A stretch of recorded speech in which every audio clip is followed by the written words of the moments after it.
Hello and welcome to episode 56 of the HHH Racing Podcast. I'm your host, Howard Kravitz. Thank you so much for joining me tonight for a very special episode.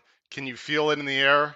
Saratoga opens tomorrow, opening day at Saratoga, and we have a great guest to talk about the late pick 5 at Saratoga and some other important topics. Before I bring in my guest, please make sure right there on the right side of the screen, you hit that subscription button. Please make sure you subscribe.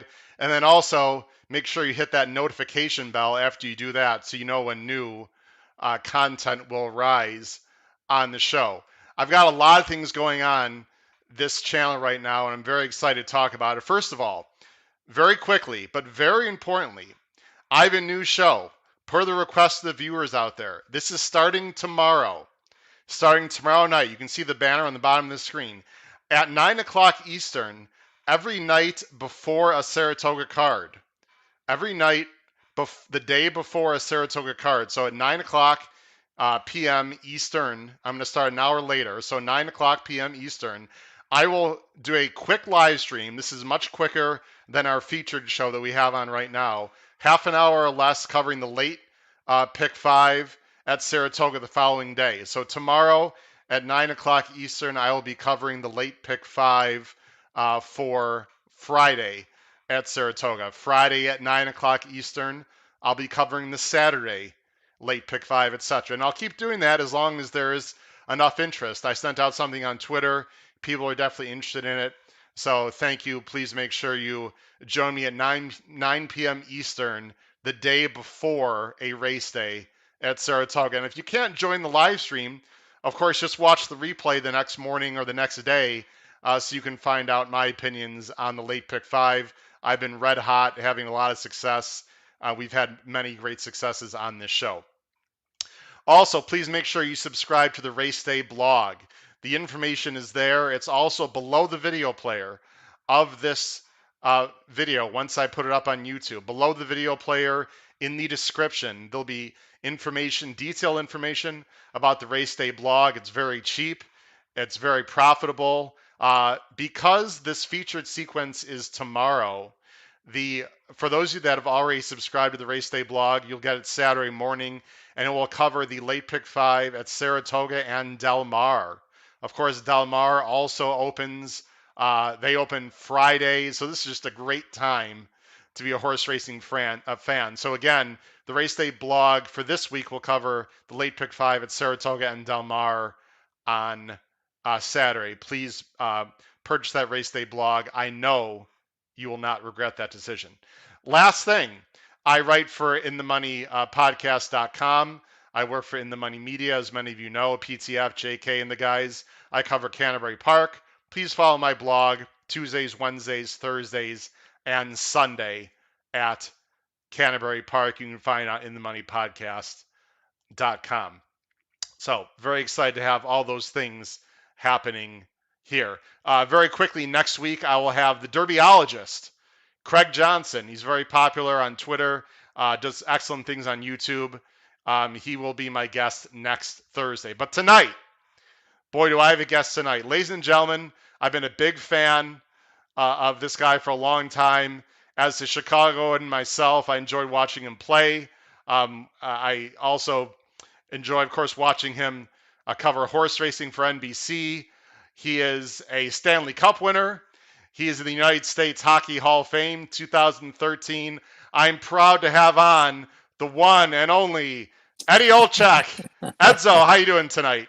I'm doing fine, Howard. We could have met somewhere in between here, and we could have done maybe get a little sponsorship at maybe like Cold Stone or maybe like Chili's or something. And there you go. I don't want to give away your city that you live. I think you're only about 10 or 15 minutes away from me, though. So yeah, exactly. Well, maybe we can grab a drink after the show. How's that? Yeah, maybe next time. But thank you for having me. I'm a big fan and appreciate you having me on. And you're right. I mean, you were sitting there talking about everything you got going on, and we got Saratoga opening up tomorrow.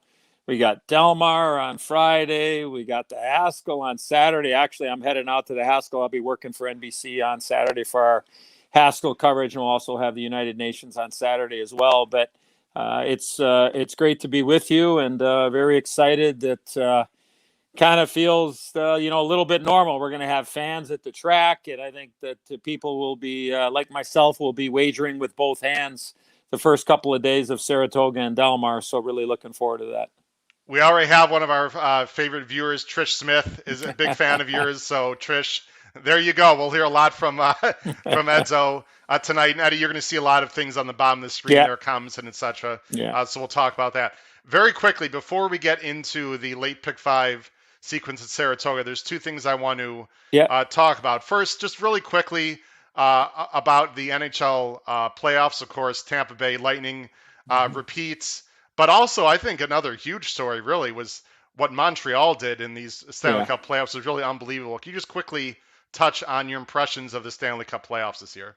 Yeah, pretty amazing for Tampa Bay, Howard, to be able to go back to back. And, I think everybody looked at, myself included, I thought Colorado would have been the team to beat. Now, unfortunately, they got a suspension, I think, back in round 1 with one of their top center icemen and Nazem Kadri. And that kind of really, I thought, kind of put them behind the 8 ball when they ended up taking on Vegas. And I mean, that Colorado-Vegas series was as good as the series I've been a part of as a broadcaster. And it did not disappoint. Now, Colorado didn't play great in the middle of that series, but Vegas, for as good as they played against Colorado, Howard, they went and played Montreal. And again, I mean, Montreal, they were the 18th overall team in the entire National Hockey League. But, the way the divisions were set up, the Canadian team stayed north of the border, and they ended up in 4th. They got down 3-1 to the Toronto Maple Leafs, and somehow, some way, they won a Game 5 in overtime, and Carey Price just kind of carried the mail the rest of the way. And, look, at the end of the day, I think that, the better team, the right team, ended up winning the Stanley Cup final. Tampa's just so deep. I said at the end of the game there on our national broadcast on NBC, Howard, I said that, look at when you have arguably the best goalie in the league and Andrei Vasilevsky, you got arguably the best defenseman and Victor Hedman, and you have 2 of the top forwards, maybe top 10 forwards in the entire National Hockey League, you put yourself in a pretty good spot because of the depth that you have and how they're able to win games 1-0 like they did in Game 5, or they can win a game 6-5. So I think at the end of the day, they deserve to win. And look at, somebody asked me the other day, what about a 3-peat for Tampa? And I sit there and go, well, those 4 guys are all going to be back next year, and it's going to be really difficult. It's going to be a short off season, and we're going to go back to 82 games, and you're going to go back to playing everybody, and you're going to be in your own division. So, but it was a great playoff, and I'm just happy that we were able to see it through. And yeah, it was a shortened season, but I think for any hockey fan out there, they were thoroughly entertained. I hope, anyways, and it was just a great part to, great to be a part of on the broadcast side. Well, as a Chicago Blackhawk fan, I'd also be remiss not to ask you about what an unbelievable career Duncan Keith had with the Chicago Blackhawks. They've now freed up some cap space. Maybe Marc-Andre Fleury, I've heard, might be coming. Any thoughts really quickly about the Hawks' future and the career that Duncan Keith had here in Chicago? Unbelievable. Yeah, look at it. I mean, I think Duncan Keith will go down as in my opinion, and there's been some great defensemen. All due respect to Pierre Palat way back in the 50s and 60s, and Doug Wilson, a teammate of mine in the early 80s. Chris Chelios, another Chicago guy, Howard. But Duncan Keith, when you look at the body of work, 16 years in the NHL, 3 Stanley Cups, a couple of Norris trophies for the best defenseman in the National Hockey League, a couple of gold medals, Conn Smythe MVP in the playoffs. I mean, he's going to get his number retired. He's going to have a statue out in front. And to me, I think he goes down as the greatest defenseman in the history of the Chicago Blackhawks. And that's saying something for a franchise that's been around 100 and, 20 years, whatever it is. So, very, very cool, very, interesting times. And, look at, he authorized the move to leave Chicago and be a little bit closer to his son who's living out in Western Canada. And he gets a chance to go to Edmonton with some great players there. So, sad to see him go, but happy for him. And most importantly, he's at peace, and his legacy is already cemented in the city of Chicago. No doubt about it. Yeah, what a great run he had, along with several other future Hall of Famers on the Blackhawks that are still playing. Fortunately, looks like Jonathan Toews will be back next year, etc. We can go on and talk about the Hawks, but we're obviously here mainly to talk about horse racing, along with a few other things. So, Eddie, I have a very popular segment on my show, and I'm going to bring it up right now. I've done it with, by the way, Matt Bernier says hello. Andy Serling says hello. I've talked to both of them recently. They want to just send along their Thank you. good wishes, excuse me. But that segment that I have is called 10 Minutes to Post. 10 Minutes to Post. Edzo, this is going to be 10 very quick rapid fire questions. The first Sure. 5 are not necessarily horse racing. The second 5 are going to be horse racing questions. And then we will jump into that pick 5 sequence at Saratoga. I think you're going to enjoy these questions, Eddie. Here we go. First question. Toughest or most physical hockey player you faced and why? Whoa. I would probably say Hockey Hall of Famer defenseman Scott Stevens was probably as tough as a player that I ever played against, a guy that was not afraid to look to run you into the third or fourth row, regardless if you had the puck or not. A very, very tough defenseman and a guy that had the ability to go sideways, if you know what I mean. And those guys, those guys you want on your team. You don't want to play against those guys. So no. I would have to say legendary defenseman Scott Stevens. Well, and things are physical now, but I think it's fair to say when you played, things were the rules were a little bit way different. Yeah, way different animal. You know what? I'll say this. I'll compare it to the way that we used to see jockeys ride races back in the day. A little more aggressive, a little bit more. You know what? This is my territory. I'm not letting you through. I'm not going to be a nice guy, and so yeah, a much different era without a doubt. Not only in the jockey colony, but I think in the hockey colony as well. Absolutely. The craziest or strangest behind the scenes off camera moment that's somewhat PG covering horse racing for NBC. Is there anything that sticks out to you that was very bizarre that you think fans would be interested in hearing? No, but if I can go to a wagering part of that, if I could, I was actually doing a game with the legendary Doc Emmerich, my partner for 15 years at NBC, and we were doing a game in Detroit. It was Detroit-St. Louis on a Wednesday night, and it was the first time that we really ever saw they were having a 50-50 split the pot at the old Joe Louis Arena. And, I've been known to get my feet wet every once in a while. So I told Doc, I said, in between periods, let's buy a couple of tickets and whatever. My goodness. So long story short, they give the numbers to the 50-50 with about 8 minutes left to go in the game. St. Louis was winning, I think, 5-1. I see the number on the board, and then I look at the ticket, and the first ticket I see is like, oh my gosh, we got it, Doc, we got it. And Doc's calling the play, and I'm going, I'm telling him, we got it. And he's calling the play, and he's got his hand over his ear, and he's calling the play, and he's going like this, thumbs up. And sure enough, without a beat, he goes, there's a 50-50 puck, and there's nothing like winning one of those, is there? And then it was just we won a few bucks. So so that would probably be behind the scenes, actually live television, that we were able to celebrate the 50-50. Yeah. That's a great story. Being a Chicagoan, I think you're going to really appreciate this next question right here. Bigger rival for you, the Red Wings or Joliet Catholic?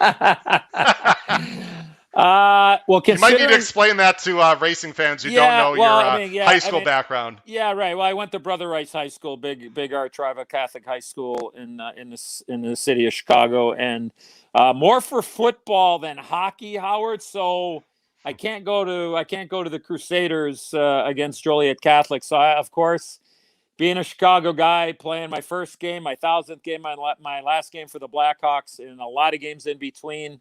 And I was a part of the Toronto-Detroit rivalry when I played for the Maple Leafs in the late 80s. So hands down, I got to go Hawks and Wings for sure. Okay.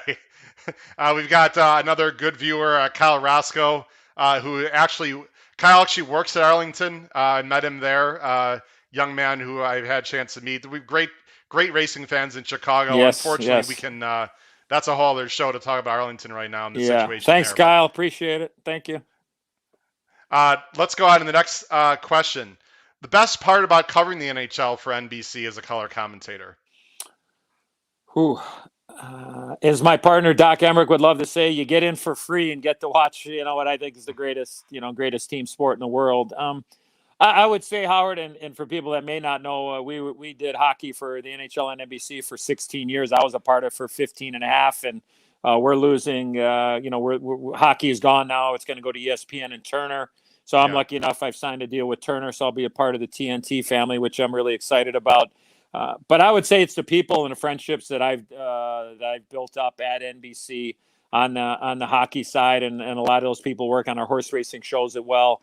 It is about relationships. It's about team camaraderie. I feel like I was a part of a team when I was the broadcaster and working with all the people. As you know, Howard, there are a lot of things that go on behind the scenes that allow you get on the air, and there's just so many there's so many hands in the pot, so to speak. So I would just say the relationships that have been built through my time at NBC. Well, speaking of relationships, and I want to keep things light in general, but I have to ask you this next question. I know this date and time is something that you're going to know very well.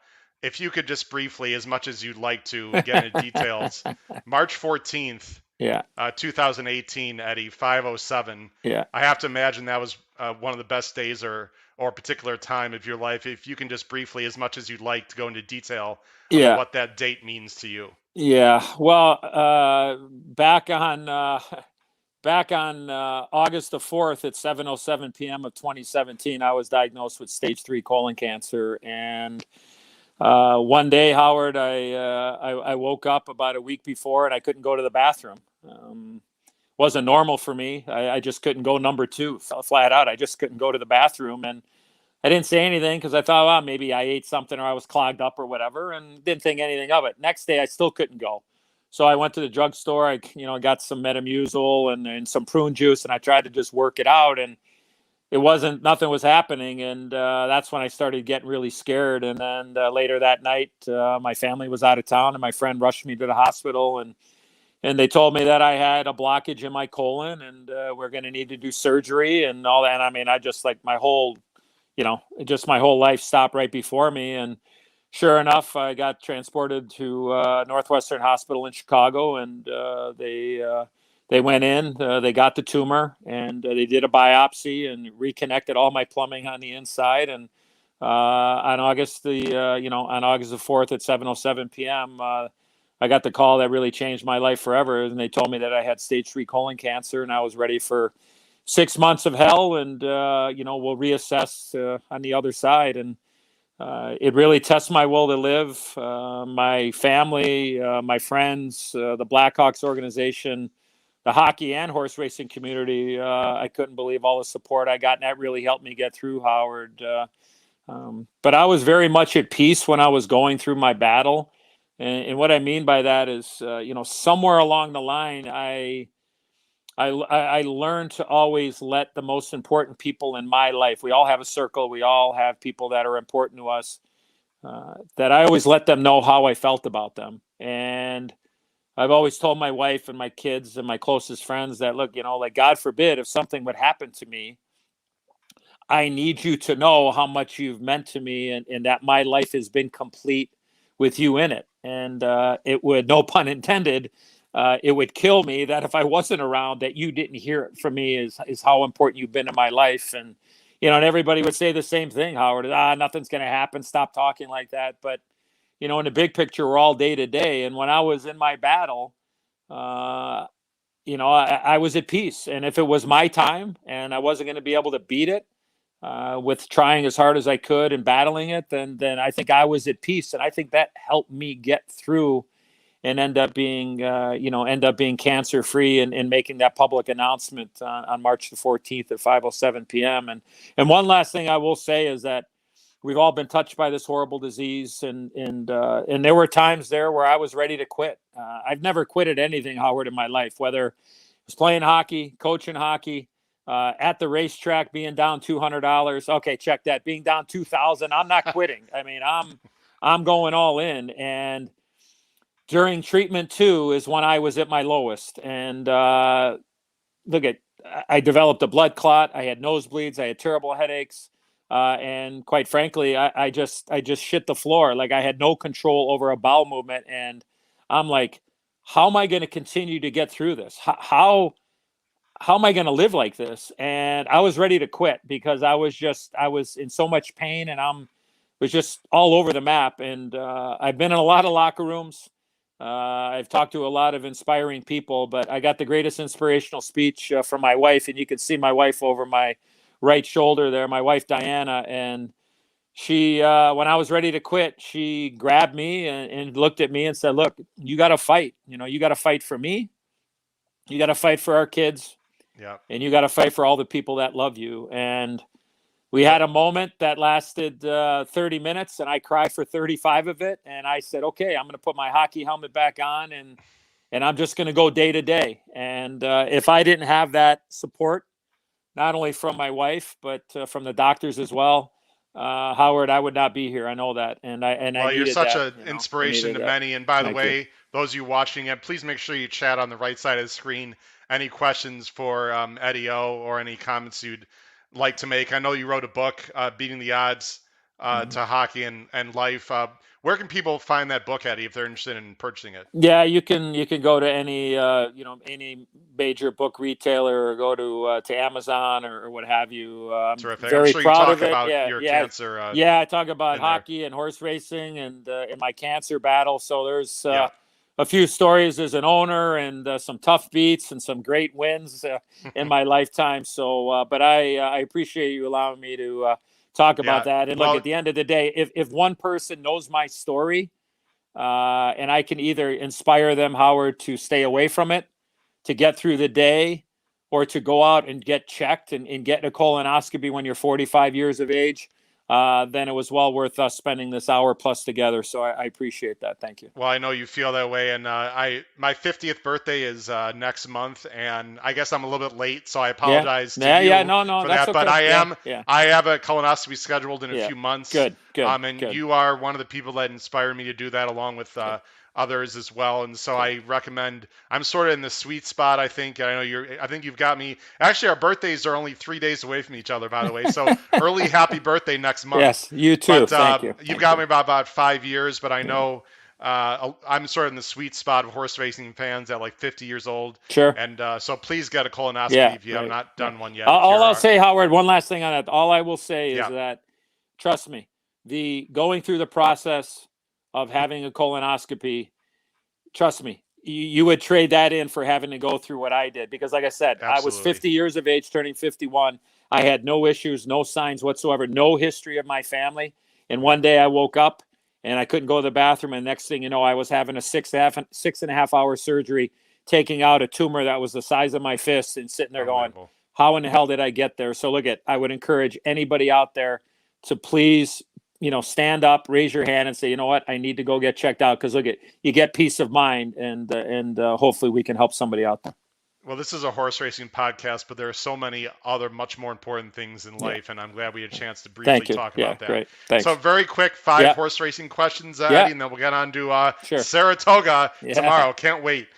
Is there a first moment that you fell in love with horse racing? A particular moment that you remember saying, I love horse racing? Yeah, boy, oh boy. I'd like to say it was when I cashed my first bet when I was, I think, 12 or 13 years old. But I would say I really kind of got sucked into when I saw my colleague, the great Jerry Bailey, who I work with on NBC, riding Cigar at Arlington Park way back when. I think that's when I really, really was like, oh man, this is it. This is, one of the, I'm hook, line, and sinker. So I would say that's probably when I just really was mesmerized by the game.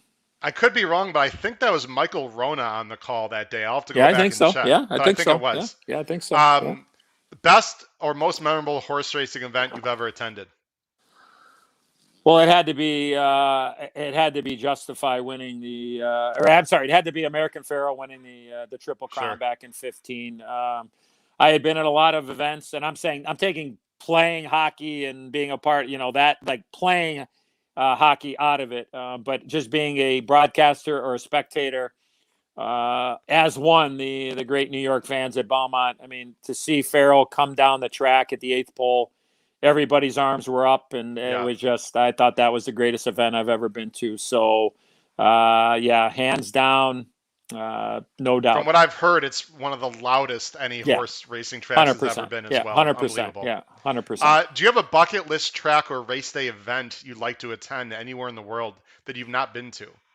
I've always wanted to go to Australia, and so that's probably a bucket list for my wife and I, maybe somewhere down the road, and just go take in some races over in Australia. But I would say, stateside, No, I don't think so. I've been How about pretty. Ascot? No, I've Royal been. Ascot. See the tip and I the. I actually, want to see you in that outfit, Eddie. no, I was there a couple of years ago, and I did look like the guy on Monopoly, the box on Monopoly. Yeah, that's not. I don't look very good in one of those hats. Yeah, no. But Matt I Bernier. was there. I was there. I worked. It was great. I really enjoyed dealing with all the bookmakers, the 80 bookmakers there, instead of taking a pair of mutual odds. But yeah, I was at Ascot, so it was a Okay, great terrific. event. Yeah, yeah. Matt Bernier and myself and a few other people have said Melbourne Cup in Okay. Yeah, Australia, yeah, which would be sure. Yeah, unbelievable. yeah. Do you have a favorite moment as a horse racing owner? Because some people might not know you have owned horses, or Yeah, perhaps you still do. I believe yeah. I'm not Yeah, yeah, privy to that. I got a piece of a horse by the name of Carlos L, who won the mile Yes, and a half stake race at Oak Lawn early in the year, yes, like at about 48.5 to 1. yes, So he did. I had a few bucks on him, and yeah, we hit the double very large, so we got even for the year on that one. But Yep. Stalked the pace and went by, if I recall. yeah. Oh, yeah. Just was there, and just was Unbelievable. Jock blew the whip too, which was pretty interesting. But Yeah. that's for another day. As a horse racing owner, huh?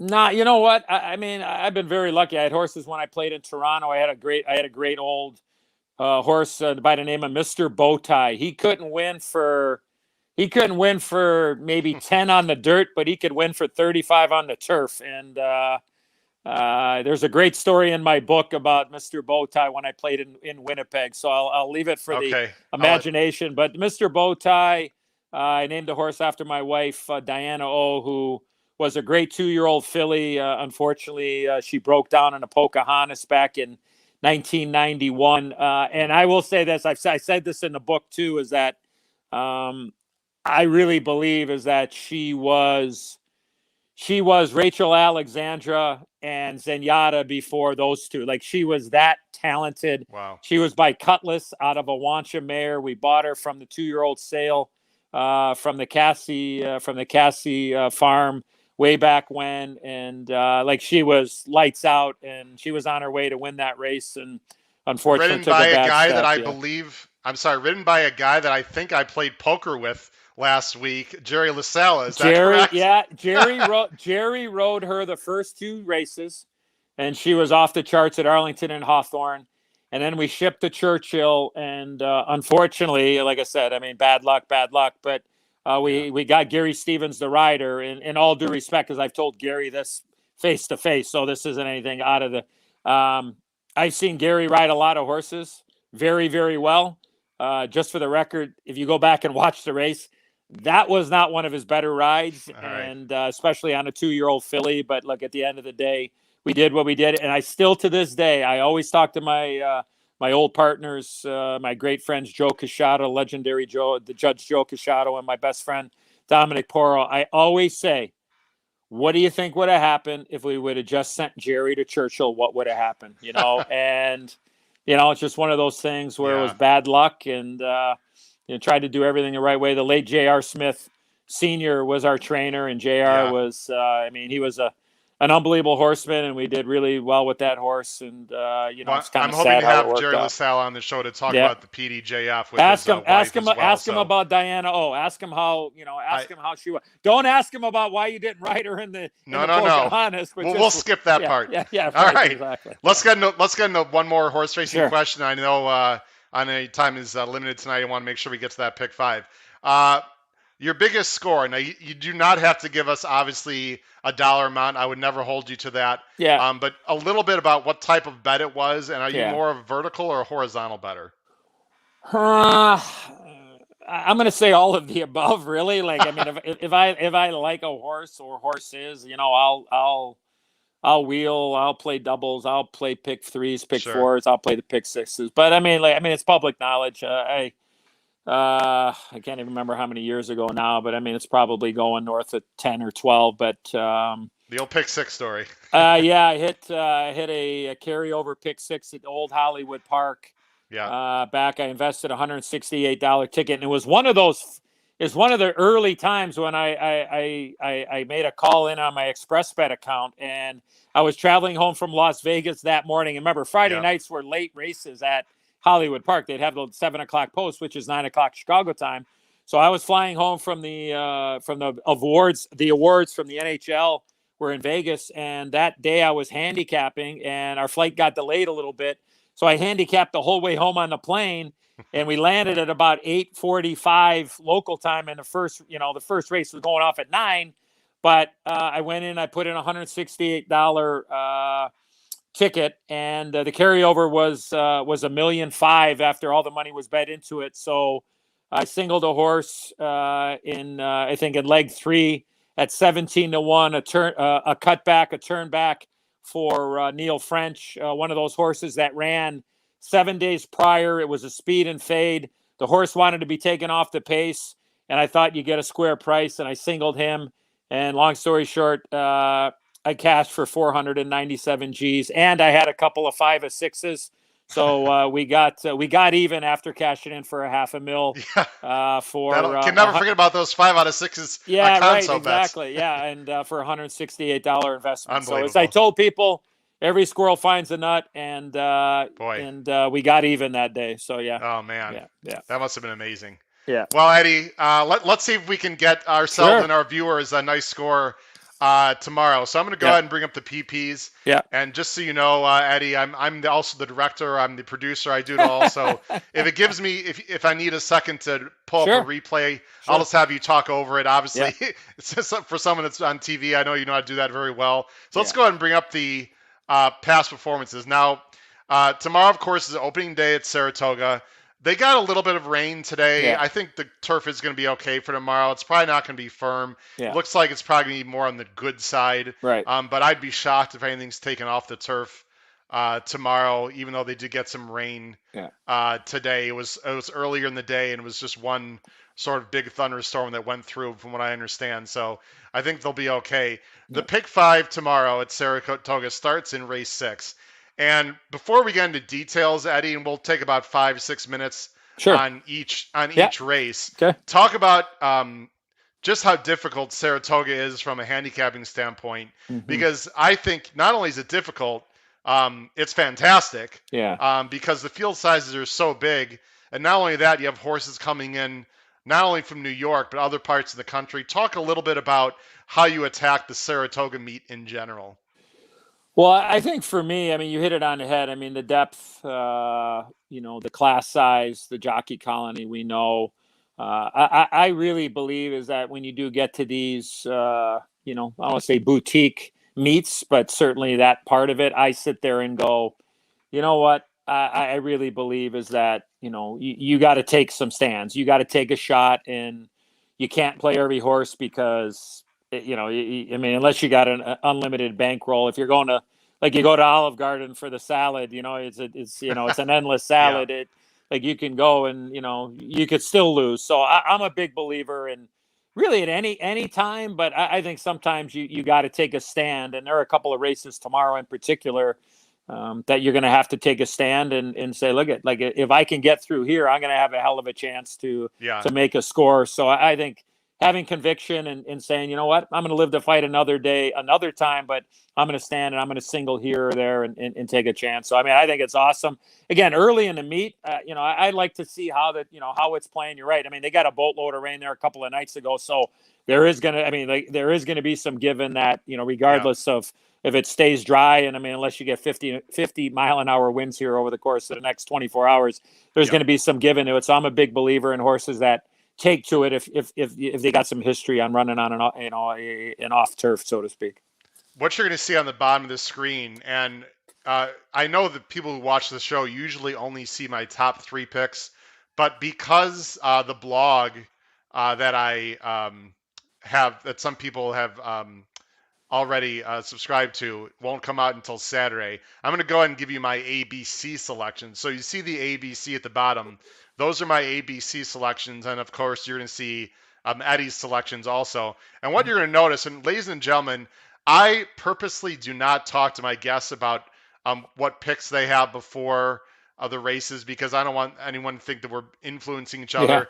Yeah. And what you're going to find is this race is typical Saratoga, Eddie, because none of my A's or B's you have in your top 3 and vice versa, which is just shows you how difficult it is. Let's talk about Your selection first. How do you see this race? This race is on the turf. It's a mile and 16th. It's for 35,000 claimers. Yeah. Non-winners of 3. They're going on the inner turf, and you're going with a 12-1 morning line shot. Jose Ortiz, positive skew.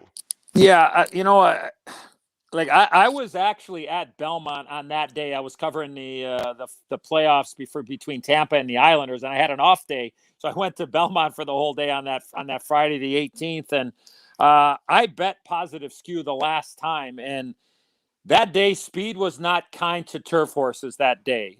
Not until the last race, if memory serves me. I think they put over a $65 or a $68 horse, and I wasn't overly thrilled with Jose Lezcano of sending positive skew, because if you look at the horse's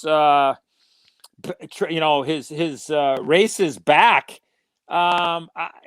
he likes to come from off the pace. He's not a horse that wants to be forwardly placed. So now what I'm thinking is, okay, maybe with some speed in this race, maybe the rider change with Jose Ortiz. Now all of a sudden, maybe the horse is going to be able to run back to coming from off the pace. And again, not knowing how the turf horse is going to play, that's where I was kind of going. But I trust me, I love the 5-1 I was getting that day, but I was not overly thrilled with the ride, because I don't think that horse wants to be anywhere near the pace.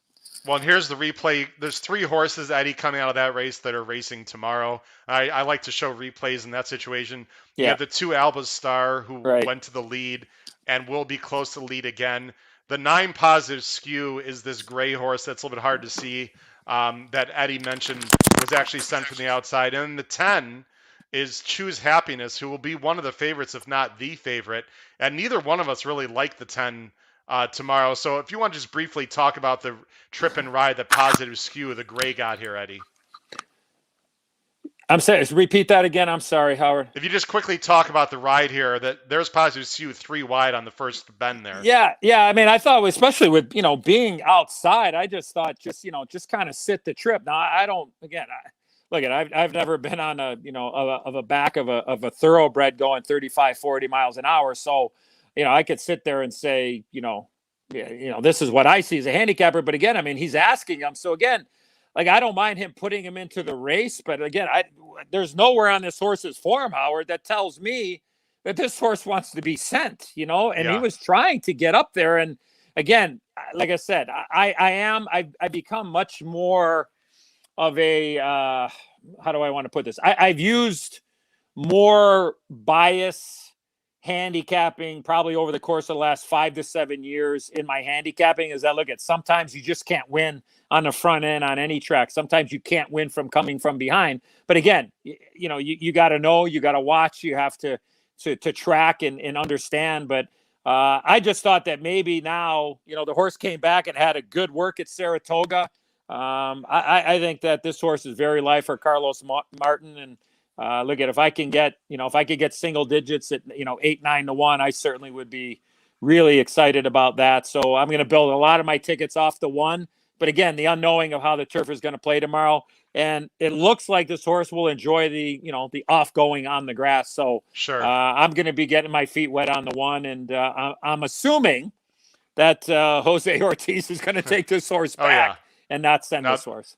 I thought there's a decent amount of speed. Yeah. The 2, by the way, I'm completely against Alba Star tomorrow. Yeah. Got an easy lead last time, couldn't hold on. But Howard, let me interrupt you there. To me, I am going to use this horse second and third, and I'll probably play a saver on top because I'm going to play some tries with the 1. But again, on that day, speed was not great. So that's the only angle I'm going on, is that day, until the last race of the day, they let the speed go, and the $68 horse ended up winning the race. But for me on that day, the lack of consistency with speed horses on the turf did not have a great success. So I'll probably give Alba Star one more chance. Okay, now listen, I'm not criticizing your picks. No, it's okay. No, this is awesome. That's the great thing about Saratoga. I mean, we could have a half an hour conversation on this race alone. Right. Eddie's got the 2, who you see on the screen there was the 2, and Choose Happiness he has in third, who's the 8 horse tomorrow. Mm-hmm. He was the 10 horse that you see on the screen. Here's my thought on this race, Eddie. Sure.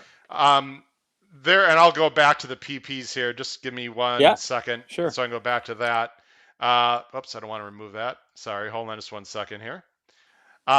Listen, Saratoga is such a difficult meet. I'm always looking for fresh faces, Eddie, because I think a lot of these trainers point to Saratoga. I'm going with the 5. I know he's 2-1.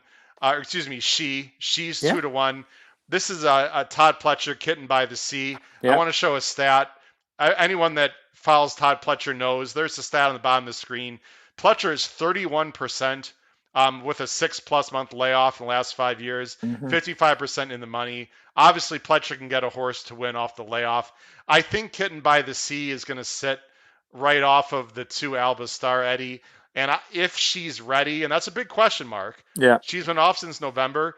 If she's ready, I think she has a big shot to win this race. Another horse I'm very interested in. There's Choose Happiness, by the way. Who was for Orlando Noda, who was the 10 in that previous race that we watched there. A horse I'm very interested in is the 11. Jazzy Lady, for an underrated trainer and Ray Handel.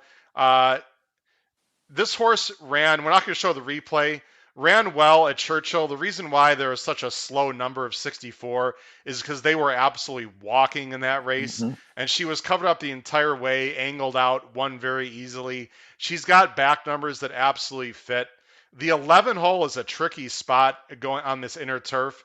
So she needs things to set up, but it is Rosario. So I think the 11 is also interesting. Is there anyone else, Eddie, you want to talk about other than your top 3 choices? No, I mean, the 11 was I was torn between the 8 and 11. And look at I looked at Todd's horse probably 150 times since I got the PPs here, and I just sit there and again, just my feeling is I'll play a saver ticket. Like I thought this is one of the you could go 6 or 7 deep. Like as our picks are on there, you could go 6 or 7 deep, and if I single a couple of the other ones, maybe I get lucky and maybe I get my money back or whatever. But no, I think I thought the 11 was the other one I was thinking about using instead of the 8. But at the end of the day, I think it's I'm sinking or swimming with the 1 or 2 because I'll be pressing quite a bit with the 1 and 2 on all Listen, my the 1 sure should sit a great trip. That's the nice thing about having the rail and having a great jockey like Jose Ortiz. You're almost guaranteed to get a good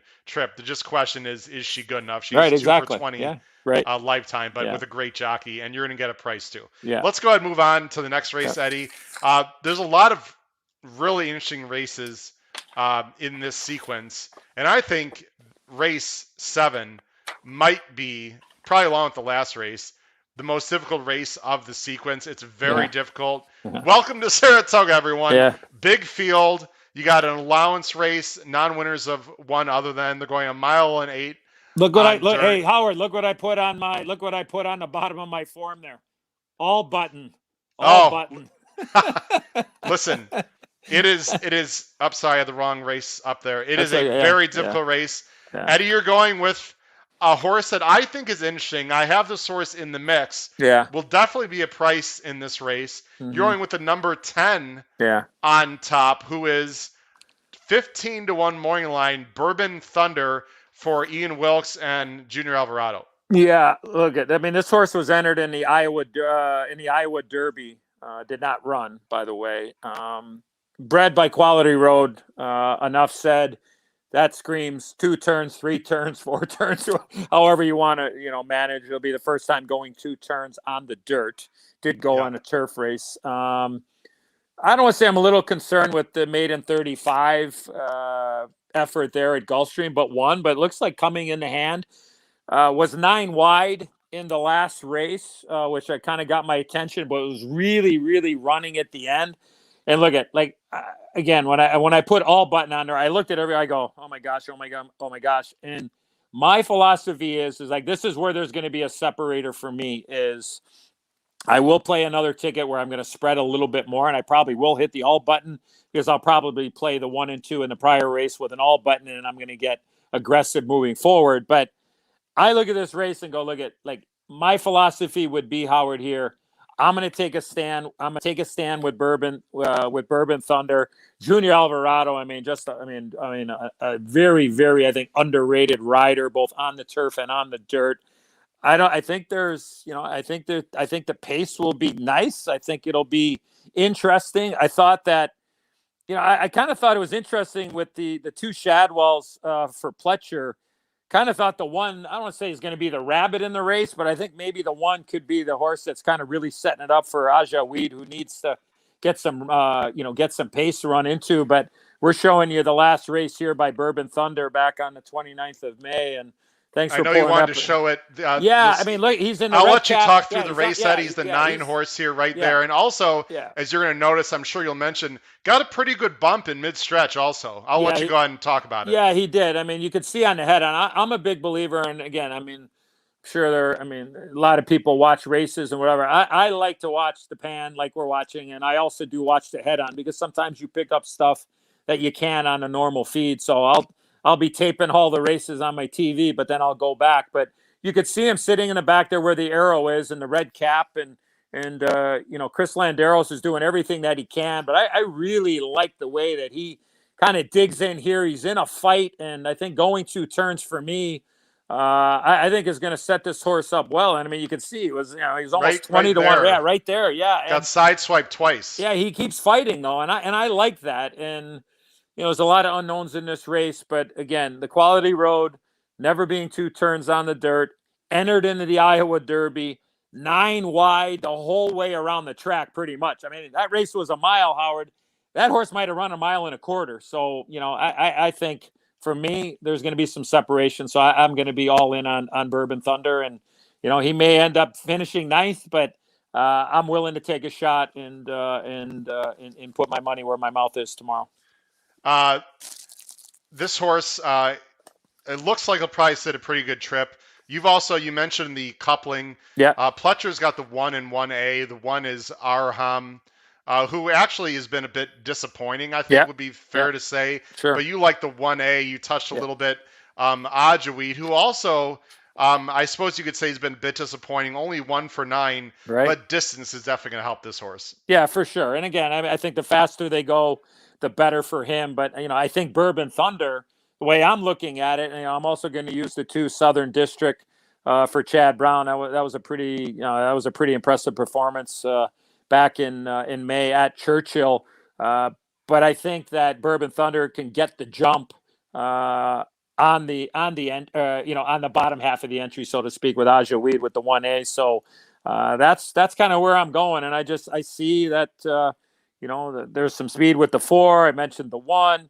What does the 6 do? So I think this thing could, look, you can get boxcars. I mean, you could get a 20 to 1 on top with a 8 to 1 and a 31 on the bottom, and you got money for the meat here if you can get lucky and hit this one. But I'm going, Howard. I'm going to be really leaning on Junior Alvarado and Bourbon Thunder here. Yeah, listen, he's going to be a price. I wish you luck with him. Yeah. Very quickly, I'll talk about 2 horses that I like in this race. Sure. I watched very carefully the Southern District maiden win and number 3 Business Model maiden win. They were both good. I thought Southern District got a very nice sort of easy stalking 3-wide trip in a much smaller field. Drew off and won well, but I was actually more impressed with Business Model, who looks like is a dirt horse for sure, and ran a huge top compared to what he ran last few times as a 2-year-old. I'm thinking this 3, Eddie, might just be a new horse now. I love the way he finished. I don't think distance is going to be a problem.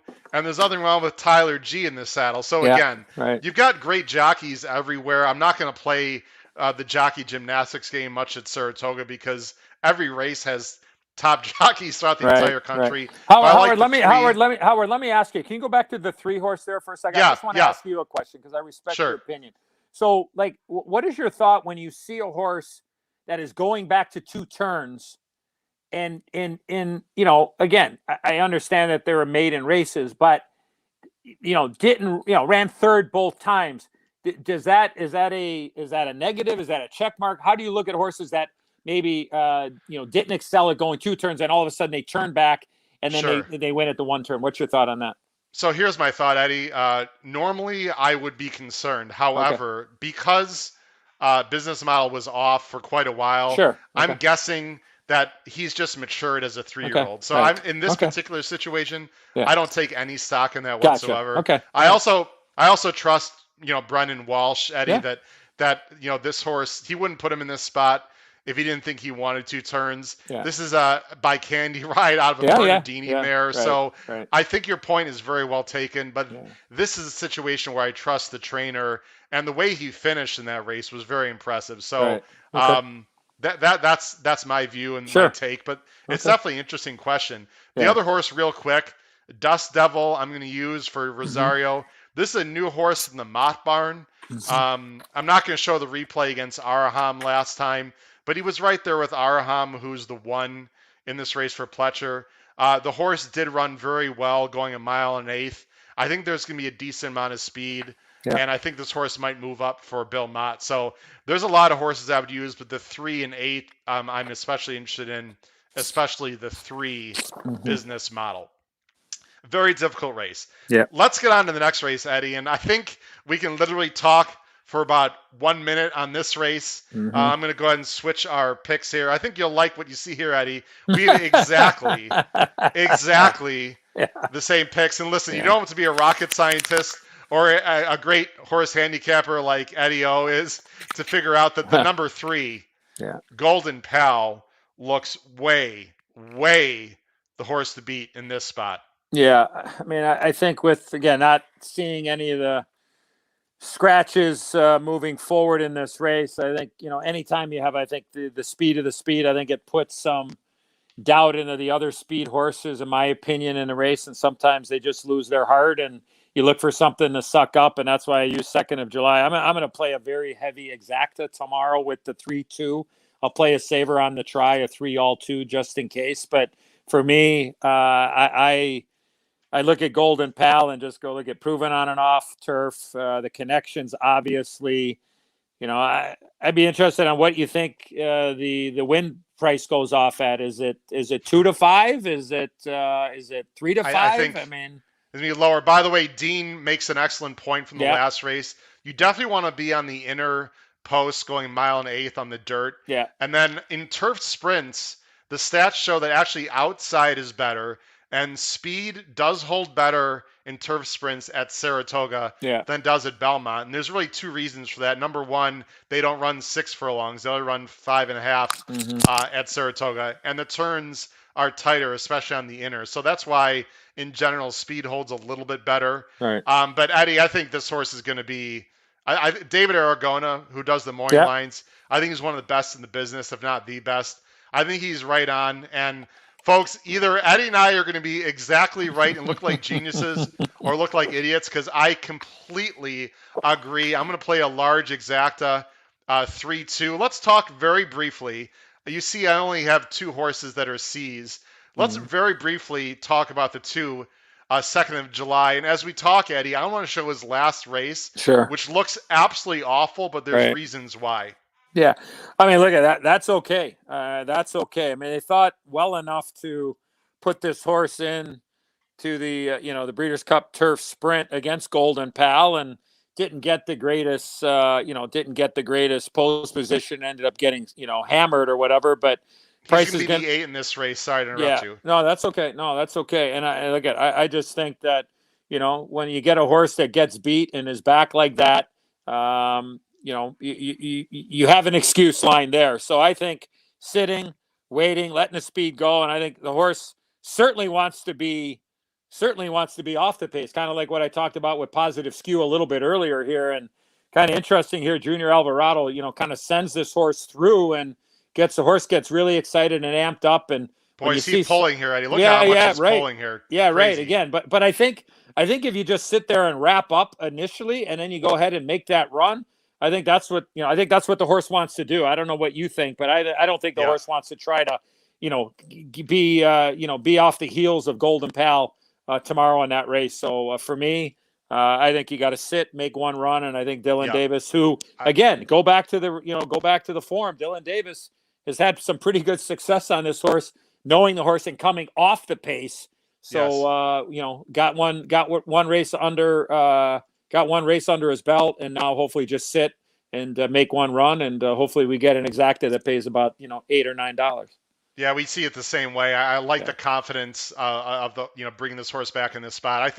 I'm hoping Dylan just lets the 3 go, like you said. He just sits yeah, on the inside and yeah. sort of clunks up for second. Probably loses by 3 lengths, but we don't care as long as the No, no, horse no. Yeah, gets second. And I'm not gonna just because of time purposes, Eddie. I know it's already 5 minutes to 8, yeah. but the 9 on the outside Hmm. is the other horse that's probably gonna be second choice. Jackson Traveler. Right. We know what this horse is, although he's never been on turf, but he's got Hmm. some turf breeding. I just don't see how he's going to beat Golden Pal unless Golden Pal doesn't run his race, and you're going to get a lot more value on 2nd July in second. I'm assuming that Yeah, was your thought. yeah, exactly. I just again, I mean, looking for somebody to fill out the top three, and Sure. I agree with you. Probably will be second choice, and going to go with a little bit more of a value in the gimmick. So look at, I mean, it's going to be a lot of single cities for Golden Pal. I will play a couple of tickets with all three of those just in case. So if I single positive skew, maybe I get lucky here, and something doesn't take to the off track or whatever it Sure. is. So that's kind of, I'm on the same page as you are, Howard. Sure. Let's talk about the stake race. Very interesting. The Yeah. Schuylerville. This is for 2-year-old fillies going 6 furlongs. There are several talented horses in here. You have another big favorite that I wish you and I had more time to talk about because the horse you have on top, Yeah. I know can obviously win this race, but for reasons I'll explain from more of a betting angle, not a talent angle. I'm totally against this horse from a betting perspective, but obviously the number 7, Happy Soul, has been absolutely awesome in her last 2 starts for Wesley Ward. Well, look at full disclosure. I've said this many a times on TV, and I'm not embarrassed. Like, I think as handicappers, we all have strengths, we all have weaknesses. I'm not a great 2-year-old handicapper. I'm not. I don't want to say, quite frankly, I avoid them. I probably would gravitate more to the turf 2-year-old type of races, like in the everyday goings on, Howard. Sure. But with the pick 5 and what have you, like, again, I will be playing a ticket where I will hit the all button here just because I don't have a lot of confidence and conviction on what I like. But I will say this is that um, Johnny V, the Run Happy, the Wesley Ward angle. Yeah. It's almost like it's almost too much for me to sit here and go. I'm going to try to beat this horse. Now, is there going to be a lot of speed? And sometimes do we see crazy things at Saratoga where you get some 2-year-old colts and fillies sit there and try to go 1,000 miles an hour early, and all of a sudden they can't last the last 16th of a mile, and all of a Yeah. sudden here comes a freight train on the outside. So full Sure. disclosure, I just for me, I think Happy Soul's the quickest of them all, and probably looking at probably 4 to 5 or even money, and sometimes you got to take what the track gives you. Sure. And before I talk about a Happy Soul, I want to let you finish. You have a horse that I am actually, your second and third choices, I am very, very interested in, mainly because I have a lot of respect for Tom Amos, number 1. And number 2, Eddie, and I'm sure you agree with this, it could absolutely melt down. And if it melts down, I think the 3 or the 9 are the horses you want. Talk about Pipeline Girl. Yeah, I mean, look at Tom's a terrific trainer, and he's got a couple in this race for now. And I just kind of looked and was like, I was really had a tough time of looking and saying, trying to decipher between the 3 and the 9 horse for me as far as for Tom Amos. And I looked at it and said, okay, kind of like what we're thinking about in the prior race, Howard, right? With Golden Pals, okay, like the speed of the speed, and all the other speed horses get discouraged. Who can pick up the pieces? So that's kind of the angle that I looked at. And again, full disclosure, when I get to these 2-year-old races, I tread lightly. I look for experts, and I listen and try to observe. And how's the track playing? As well. So for me, Sure. I'm looking for somebody to come off the pace here. Well, I'm not going to sit here and say I'm an expert. I don't want to toot my own horn. I'll let other people give their opinion. But I did watch a lot of replays, Eddie, and I highly recommend all of you out there, you have to do your homework and watch replays of some of these races, especially the baby races. Just so you know, Eddie, the Pipeline Girl is the 2 here.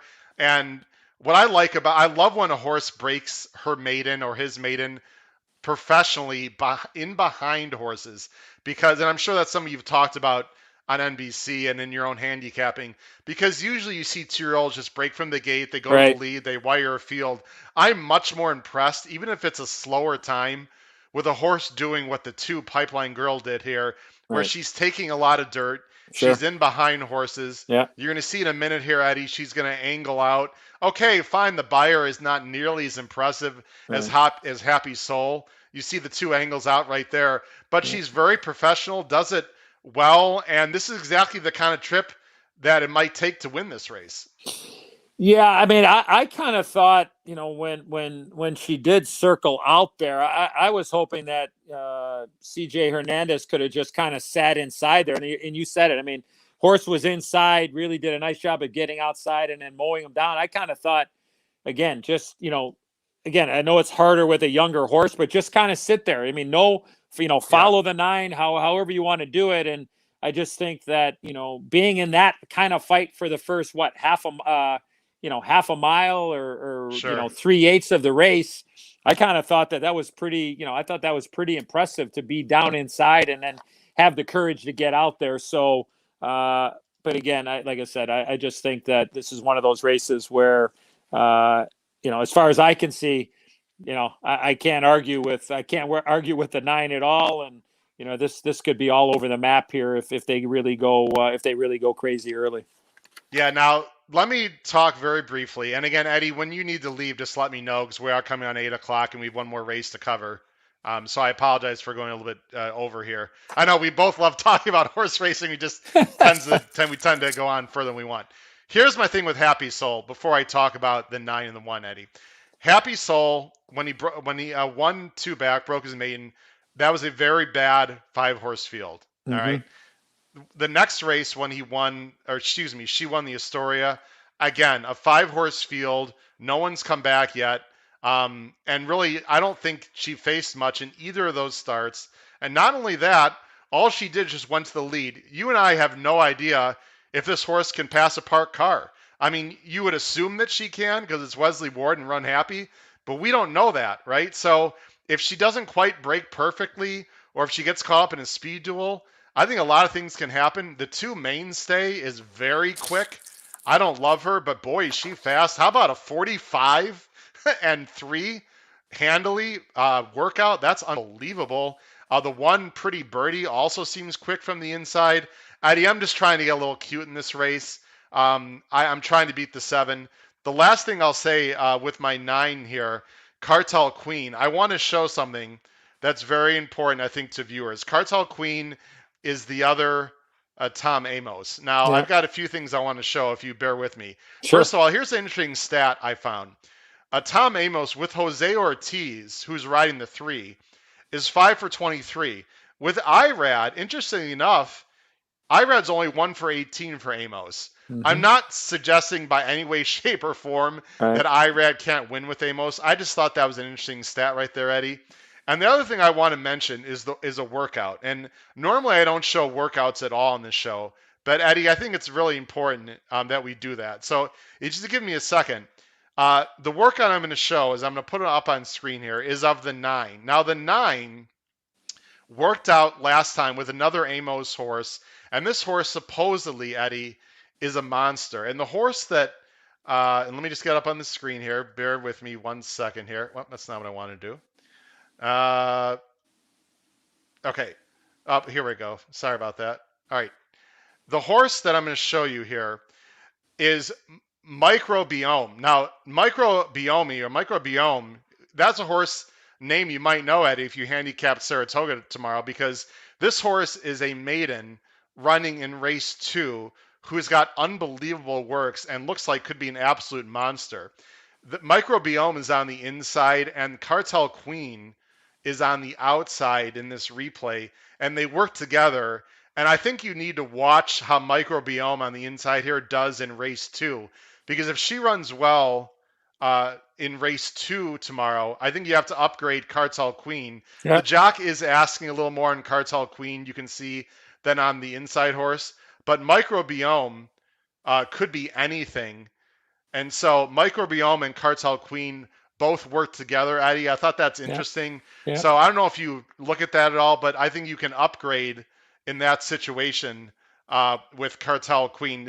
Are workouts something that you pay attention to? I try to, if there's something that kind of jumps off the page for me, or I want to get a peace of mind on a horse on how they're training or whatever. Yeah, I do try to, as much as I can, go to workouts and again, trying to judge and know trainers. Like sometimes, some trainers have an MO of just saying, you know what, I just want to get them around the track. And I think I become better at understanding and looking at body language of exercise riders or a jock that happens to have that opportunity Sure. in the morning. So, I mean, that was, that was a great show by you there. And look at, I can't argue. And again, I go back to it. I'm not embarrassed to say it. Like the younger Yeah, yeah. horses are not my forte. And, I don't want to say I shy away from those races, but I'm much quicker to go through my handicapping when I see those 2-year-old races, especially on the dirt. Absolutely. And by the way, Maggie Wolfendale, I think, is the best in the country by far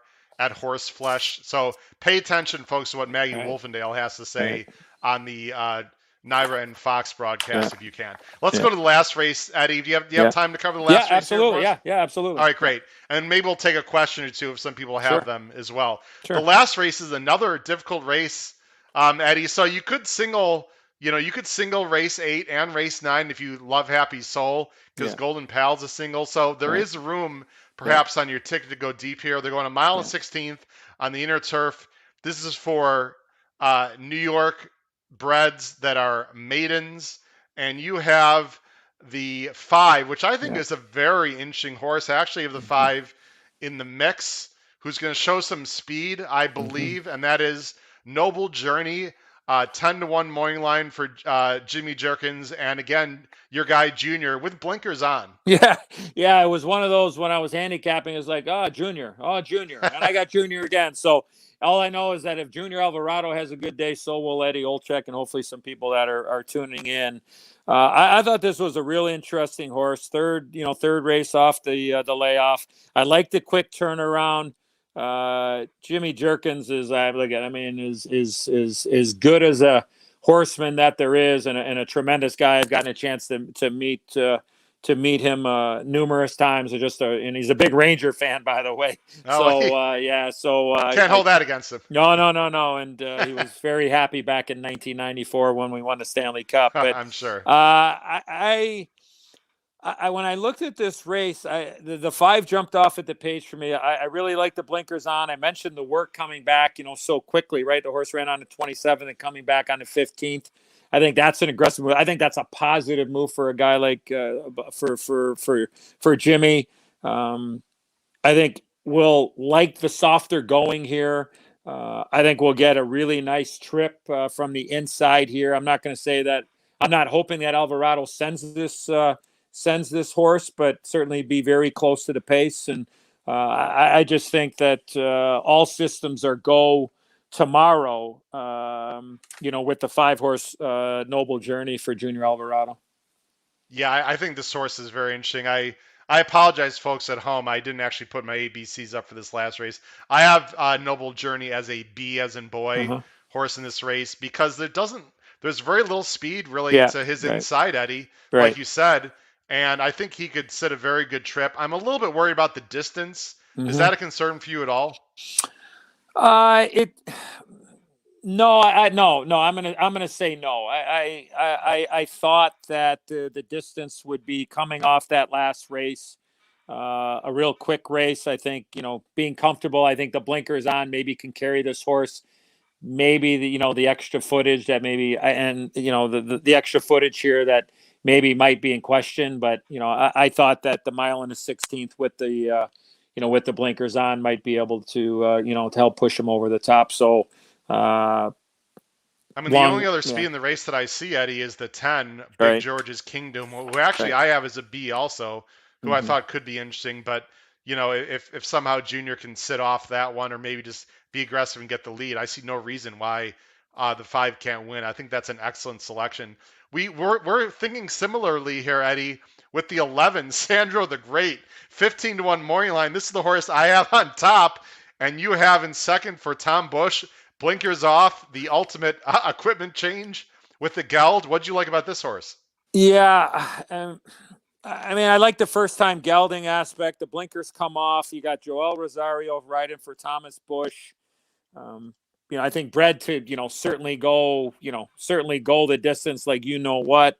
I was just looking for a horse underneath there to be able to, run into, the 5 horse. I agree with the 10. It'll be interesting to see how Javier rides the 10 horse. Does he let the 5 go and sit, or is he aggressive? Like, my hope is that I hope the 10 goes and I think the 5 tracks. That's kind of what I'm hoping. Even though they're on they're in that reverse position, I would say it'd be a no-brainer if the 10 was on the inside and the 5 was on the outside. That's how it would play out. But it'll be really, maybe it becomes a rider race here, Howard, in the first quarter mile, half a mile into this race. But I just thought that the 11 was interesting with the combination of Rosario and Bush, and certainly would want to get the distance again outside totally post. Agree. It I'm is only what it is. Not a lot of pace pace to run into, but I think the 11 has been working very well from what I understand, and the 11 would certainly be a horse that I'm going to use underneath. I'm concerned about the pace situation with the 11, but that's the only thing I'm concerned about. How about the stat you see on the screen there that I found, Eddie? Tom Bush, a solid 21%, 38% in the money. Look at that ROI off a 6-month layoff on the turf in the last 5 years. And Eddie, Rosario has only ridden for Bush in this situation off a layoff horse on the turf one time, and guess what? He won. I don't know. I'm a math guy, Eddie. I'm a math teacher by trade, so I love the numbers. Make that what you will, but he can obviously get a horse ready off a layoff, and I think Rosario is a huge plus. I'm hoping Rosario is going to be more aggressive because he's going to have to find a spot, obviously. And we also both like the 8. That's the last horse we're going to talk about, who's Clever Fellow. But I got to tell you, Eddie, even though this is Chad Brown, I am not a fan, no matter if a horse is trained by Chad Brown or a 2% trainer, of a horse that has not broke their maiden yet when they are 5 years old. He's putting the blinkers on, which seems to me almost more like a desperation move. I do not love this horse, especially at 8-5 at all. No, look at I played him underneath just from the aspect. I think going 2 turns, Chad's going to put the blinkers on. Maybe Irad says, you know what, I'm going to get this horse in and see if maybe that'll end up being the difference. So I was kind of looking at it from that angle, that with not a lot of pace in the race, maybe be a little bit closer to be able to carry him. But again, you're right. I mean, I can't bet the horse to win without a doubt. But I think at the end of the day, I'm thinking, you know what, maybe a 2-turn horse type, a 2-turn type of horse, and then you get the blinkers on, maybe a little bit of a change of pace. And I'm a believer of that. Sometimes you just change something up, and maybe a horse maybe runs a little bit better. But I agree with you. I mean, I couldn't bet a dime on this horse to win for sure. I would. Don't get me wrong. I have the horse in second. If he wins, I'm not winning. I mean, that's just the fact. I mean, I'm going to use him in the pick 5 because if my clever opinion on Happy Soul is right, and maybe we get your 1 or some other price early. I don't want to lose the pick 5. With Chad Brown winning at 7-5 in the last leg, and I lose $2,000 or whatever it might be. But I would never put a dime on this horse to win. Last thing we'll mention. Sure. There are a few horses coming out of the same race. We're not going to show it. Viking Zim, the 7. Number 12, Ruse. And the number 2, sorry for scrolling, Danzig with the Stars. We're not going to show the replay because of time purposes. Neither one of us likes these horses. Eddie and I are looking for fresh faces.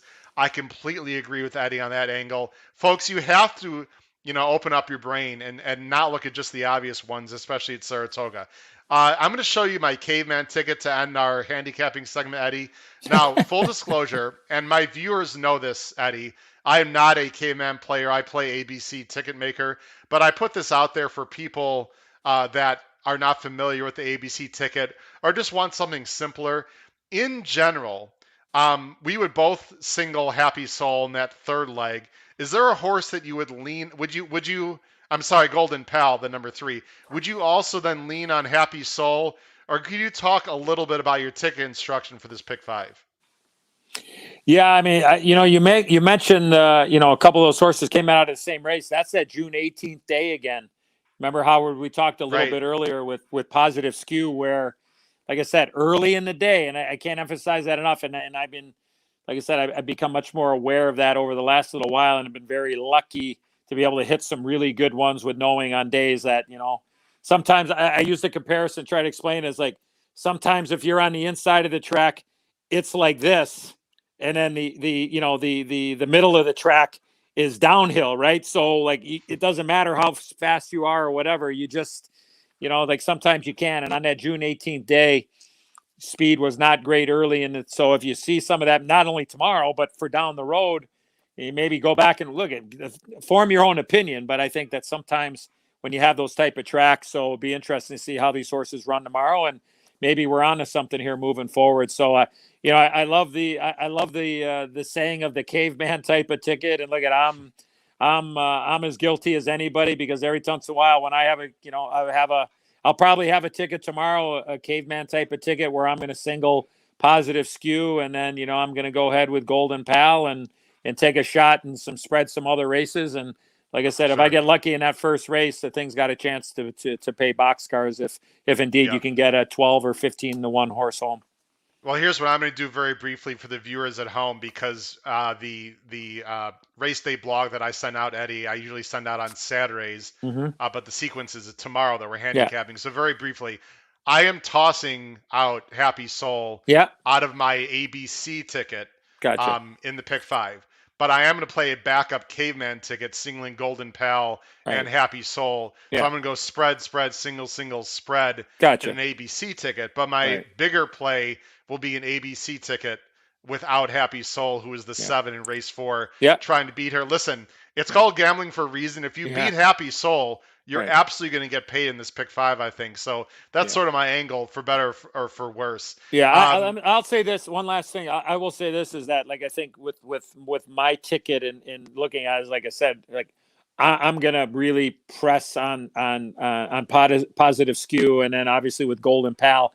I think especially with that 2-year-old race, I think that's going to be one where I'm going to really go spread wise there, and then hope I'm able to be right in the last leg. And if that's the case, then hey, we might be all cashing tickets if one of those big favorites doesn't win.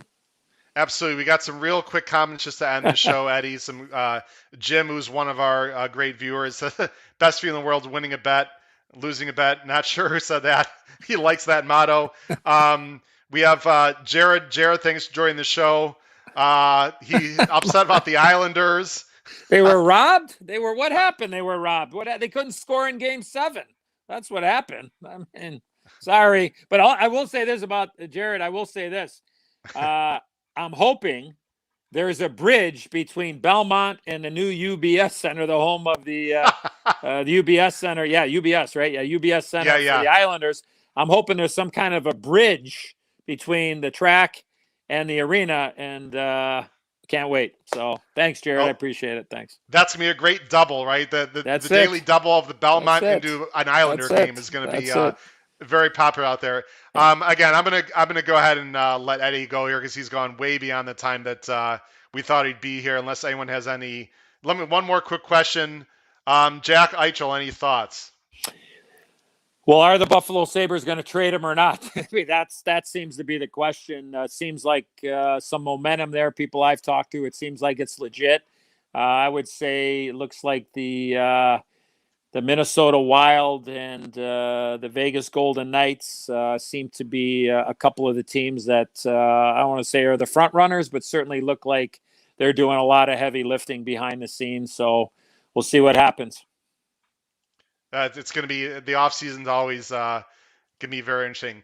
Eddie Olczyk, listen, I cannot thank you enough for spending more than the planned time to be on the show. We love listening, hear you talk horse racing and hockey. People can find you in the future. You're going to be on it will be TNT then for hockey, and then obviously you are still covering horse racing for NBC for another at least 1 year as well. Correct? Thanks a lot, Howard. Thanks for having me. Hopefully everybody had a good time. I had a great time. So look forward Thanks a lot, Eddie. Really appreciate it. Safe travels to Monmouth. Take care. All right. Thanks. All righty. Bye-bye. Ladies and gentlemen, that was Eddie Olczyk. What a great pleasure to have on the show. A lot of fun. Listen, he has great opinions, and his life story is just unbelievable. Battling cancer, conquering cancer. Um, he's a great personality for hockey and horse racing, and it was a real pleasure to have him on the show tonight. Excuse me. Again, next week, on the bottom of the screen, I'm going to have derbyologist Craig Johnson on the show. But again, as I talked about, if you were not here at the beginning, the very important announcement, don't leave yet. Very important announcement if you were not here at the beginning of the show. Per the request of people out there on Twitter, starting tomorrow, 9 p.m. Eastern, I'm going to do this every night. 9 p.m. Eastern, I'm going to do this nightly, the night before a Saratoga card. A very brief, this is going to be like a 25-minute live stream segment talking about the next day's Pick 5 at Saratoga. So tomorrow night, 9 p.m. Eastern, please spread the word to everyone who enjoys horse racing in Saratoga. I'm going to do a live stream covering the late Pick 5 only for the following days. So tomorrow night's live stream at 9 p.m. is going to cover the Friday Saratoga card, and Friday 9 p.m. Eastern will cover the Saturday late Pick 5, etc. It's going to be very quick and dirty. If you can't watch it live, please make sure you watch the replay of it on YouTube the next morning or before the Pick 5 sequence. Also, please make sure you subscribe to the Race Day blog as well. I've had some fantastic scores on there, especially recently. If you've not signed up, you're completely missing out, in my opinion. And then also, you can follow me on InTheMoneyPodcast.com for free analysis of the blog for Canterbury Park. I have a few quick questions people are asking me. I'm not going to Saratoga this year, Dean. I have a big trip planned in a few weeks, which I'll tell people on the show. My brother is taking me somewhere for my 50th birthday, which is next month. So I have some few travel plans this year already scheduled. I hope to go to Saratoga next year for sure. I will be going to Keeneland. If anyone is planning going to Keeneland, I will be there for sure October 8th and 9th, actually October 7th, 8th and 9th. That is opening weekend of their fall meet. I will be at Keeneland for sure as well. So we can talk about that then. Paul Halloran, thank you, Paul. Paul, who's a big fan of the show and a big supporter. I really appreciate it, Paul. Will be watching. Thank you. I know Paul wants me to come so badly. I don't think it's going to happen, Paul, this year. School already starts for me. I'm a high school math teacher. It's going to be too difficult for me. But Paul, I'll make a verbal promise to you in front of the whole world that I will be at Saratoga next year. How's that? So Paul, we'll hook up at Saratoga, and apparently I understand you'll be at Keeneland, I think, Paul, in October. So maybe we'll see you then. And maybe I'll be out east for the Breeders' Cup. I know the Breeders' Cup is in Del Mar, but I might be somewhere out east for the Breeders' Cup. Paul knows what I'm talking about it. We'll talk about that then. C Money, thanks for joining the show. 40 days and nights at Saratoga. Yeah, listen, it's incredible. Thank you for all the people that have watched and all your comments. I really appreciate it. Ladies and gentlemen, let me go ahead and take the comment off the screen there. Sorry about C Money. Please join me every night, the night before Saratoga, 9 p.m. Eastern. I'm still going to have my featured show as well on Thursday nights at 8 p.m., but I'm doing something extra. Please tell people, if I only get a small amount of views and people watching live, I will not continue to do the show at 9 p.m. Eastern the day before, because it takes a lot of time for me to do that. So please make sure you spread the word on that show. I would greatly appreciate it. This has been episode 56 of the HHH Racing Podcast. I'm your host, Howard Kravitz. Crush those Saratoga bets starting tomorrow night. Look forward to seeing you again at 9 p.m. Eastern tomorrow night. Take care, everyone. Good night.